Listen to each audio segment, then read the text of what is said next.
Alright guys, let's get busy talking about testicular fluid collections. And essentially the thing to know about testicular fluid collections is that there is a variety of reasons why fluid can accumulate within the scrotum, and it's important to be able to differentiate each of these based on history and the type of fluid, as well as the age of the patient. So let's go ahead and get into it. Let's start off by talking about some basic anatomy to help further understand some of the pathology we're going to talk about here soon. So if we zoom in here is a schematic I like to use to describe the different fluid collections within the testicle. So let's go ahead and review this anatomy. Here, this pink structure here coming down to the testicle is called the spermatic cord, and it contains two structures. It contains gonadal artery as well as gonadal vein, and it's also going to be the pathway for which sperm, which have been created in the testicle, are going to transport back up from the testicle and up into the urethra, where eventually they will go out into the environment. So it's important to know this basic anatomy because this is going to be part of our pathology later on in the lecture. And there's one more structure I want you guys to pay attention to, which is the tunica vaginalis. And this is a structure that is part of early development. During early development, the testicle actually starts in the retroperitoneum, and it is guided down through the inguinal canal by an outpouching of the peritoneum called the tunica vaginalis. And essentially it guides it down the inguinal canal, and then it fixes the testicle into the scrotum. So the tunica vaginalis is like an anchor for the testicle, and it can prevent the testicle from undergoing testicular torsion. So it's a really important structure. It's a potential space. I made it a little bit bigger here in this turquoise color so you could appreciate where it is.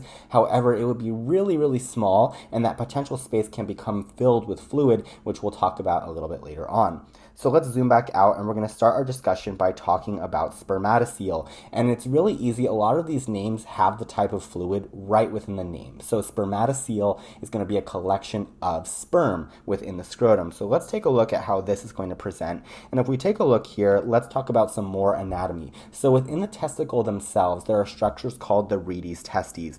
And these are going to be little tributaries that are going to guide sperm which have been made in the testicle upwards towards the epididymis. Once it's in the epididymis, there's going to be further tributaries that coalesce, and they're going to lead all the way up the spermatic cord, where eventually the sperm will go into the urethra.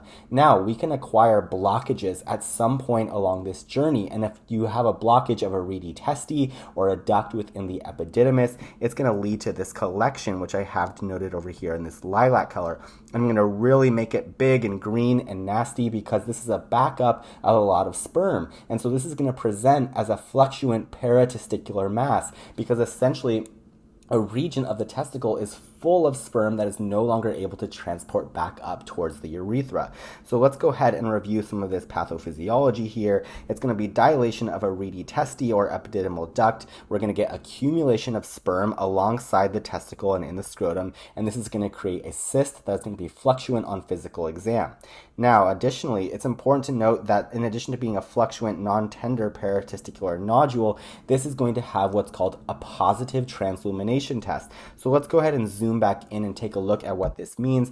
If we look here in this picture, I have this little guy down here, which is what I like to draw my flashlight as. So if you were to get a flashlight and you were to shine it through someone's scrotum who had a spermatocele, we would expect the light to go all the way through the testicle and come out on the other side. So you would be able to visualize some light on the opposite end shining through the spermatocele. And that's because light can shine through simple fluid collections like a spermatocele. And so we like to use our translumination test to differentiate between different types of lesions within the testicle. Imagine we had a cancer or a tumor within the testicle that was made up of solid components. We would not expect light to pass through the testicle if it was going to be blocked by a tumor, which is solid. However, we expect light to go through many of the fluid collections that can acquire in the testicle. So that's what we call a positive translumination test when the shine goes all the way through the testicle. If the light is blocked partway through, that would be a negative translumination test. And I just wanted to clarify that before we move on to talk about our other pathologies.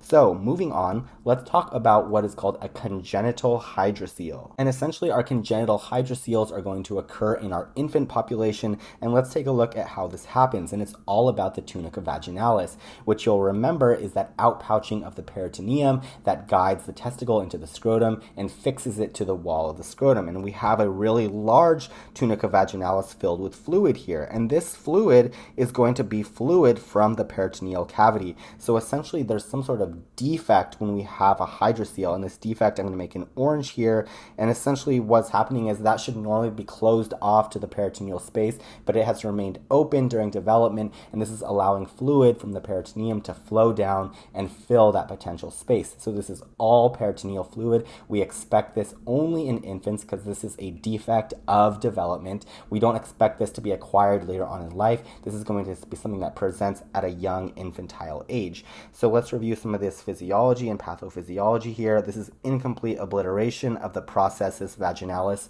which turns into the tunica vaginalis. This is going to lead to scrotal accumulation of peritoneal fluid. I cannot stress enough how much it is important that we know that this is peritoneal fluid, because this is going to be differentiating from a pathology we're going to talk about soon. So like I said, etiology-wise, most common cause of scrotal swelling in infants, this is going to be a fluid-filled scrotum with a positive translumination test. And this makes sense, right? This is a simple fluid collection. We expect light to be able to shine through any peritoneal fluid that is collected in the scrotum. And in terms of management, these are going to spontaneously resolve by age 1. So it's just watching and waiting and making sure that there's no complication that arises in terms of like extreme pain or infection. We can usually just watch these. And in terms of step 1, they're not going to ask you how to manage this. They just want you to be able to recognize the type of fluid and the population that this happens in. And this is going to be important to differentiate from our next pathology, which is going to be an acquired hydrocele. And as opposed to a congenital hydrocele, acquired hydroceles are going to be all about inflammatory fluid. So if we were to zoom back in here, I'm going to kind of highlight over our initial blue fluid, which was peritoneal fluid, and now add some tinge of pink to that to show you guys that this is inflammatory fluid when we're talking about acquired hydroceles. So we're looking for some sort of source of inflammation. So this is going to be infection or trauma or neoplastic activity like a testicular tumor. These can all lead to irritation within the scrotum and the testes, leading to an acquired hydrocele, which is always going to be due to inflammation. And this fluid that accumulates is going to be inflammatory fluid. Now, sometimes in the setting of trauma or in the setting of cancer, we can expect to see blood that accrues in the scrotum, and this is going to be called a hematocele because this is going to be blood. In terms of the etiology of our acquired hydroceles, all age groups are going to be susceptible because we know all age groups can get trauma or infection or cancer. And so as opposed to a congenital hydrocele where we only expect it in infants, and that's because that was a developmental error that allowed peritoneal fluid to continue flowing down into the scrotum. In terms of the presentation, it's going to be a fluid-filled scrotum. Remember, this is inflammatory fluid, not peritoneal fluid, and it's going to have a positive translumination test, which makes sense because this is a simple fluid collection. We expect light to shine through. Now, if there was another piece of like a cancerous mass causing this acquired hydrocele, we would not expect the cancerous mass to transluminate, but the fluid, if we were able to shine it directly through the fluid, would transluminate. And in terms of management, we're going to treat the underlying cause. So whether that's the trauma or the infection or the cancer, if you treat that, then the acquired hydrocele should resolve on its own. Lastly, let's talk about varicocele, which I think is one of the highest yield testicular collections on exam day. So please tune in for this anatomy here because it's really important. So if we look here in this diagram around varicocele, we have dilation of the venous structure here, and this venous structure is called the pampiniform plexus. It's a special name we give to the network of veins that are eventually going to drain into the gonadal vein, and these can get backed up, and what it does is it leads to this big dilation of these venous structures. This is oftentimes described as a bag of worms hanging within the scrotum. So let's zoom out and review some of our pathophysiology here. So we have a distal blockage of a testicular vein. This leads to venous accumulation in the pampiniform plexus, and this can lead to infertility risk because we know that when we have high temperatures within our scrotum, our Sertoli cells do not work as well, they don't make sperm as well, and when you have this venous backflow, it's going to cause a lot of heat to accrue because we're not getting that blood exchange, and it leads to higher temperatures within the scrotum, and thus the testicles don't function as well. So patients with varicocele are at risk for infertility. I wanted to mention that. And then in terms of the etiology, this is going to be the most common cause of scrotal enlargement in our adult males. So when we're thinking about adult males, we want to think varicocele. When we're thinking about infants, we're thinking about congenital hydrocele. So I want you guys to note the importance of the different age groups and how they incorporate into the pathology of the presenting groups. So in terms of presentation, the left side is going to be most common for patients to develop varicocele. And I want to talk about some anatomy here about why these occur on the left side. So if we zoom in here to this little diagram, I'm going to orient you guys first. We have our IVC here, and we have our aorta here, and then we have our right testicle, right kidney, left kidney.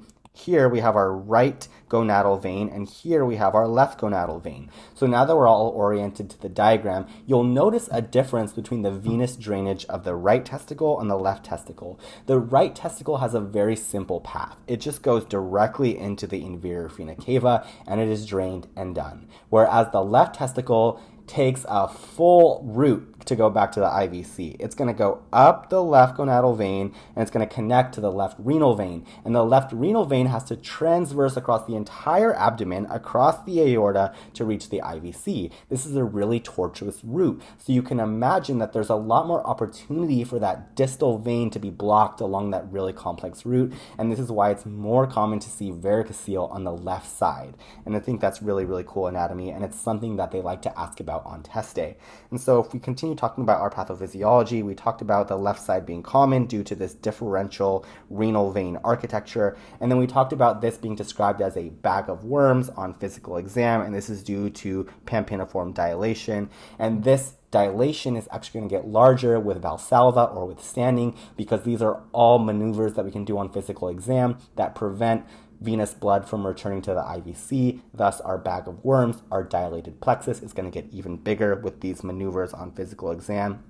And lastly, this lesion will not transluminate. And I want to talk about it by looking at it under ultrasound and hopefully explain to you guys why it doesn't transluminate. So I'm going to highlight here, does not transluminate. And then if we take a look here on our ultrasound, I want to highlight what this ultrasound is showing. So it's showing dilation of the pampiniform plexus. And these are the vessels cut in cross-section of this plexus. And they're all fully dilated. They are full of dark, or other words, hypoechoic fluid that is all backed up. And this is not one discrete fluid mass. In all of our other pathologies, we've been talking about one full discrete fluid collection that light can shine through. However, in the varicocele, we have these little tiny veins that are all dilated, and they're all associated with their own vascular structures. So there's a lot of layers of tissue lacing through that collection of fluid, and so light does not as easily pass through. It kind of gets stuck in that venous plexus because there's so much vasculature, there's so much tissue that blocks the light,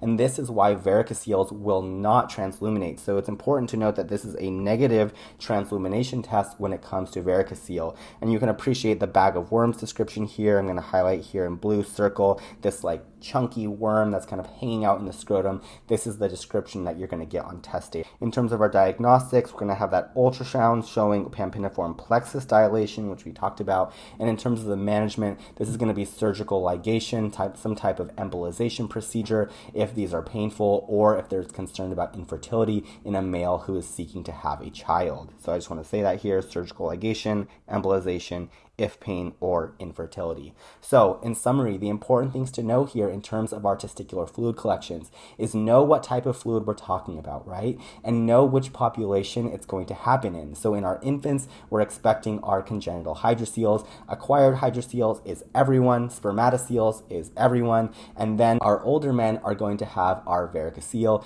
If you keep these things straight and memorize your translumination tests, and you don't even need to memorize them, you just have to be aware of how light travels through different types of structures, and you should be good to go on test day. Can't wait to see you guys in the next video. Bye!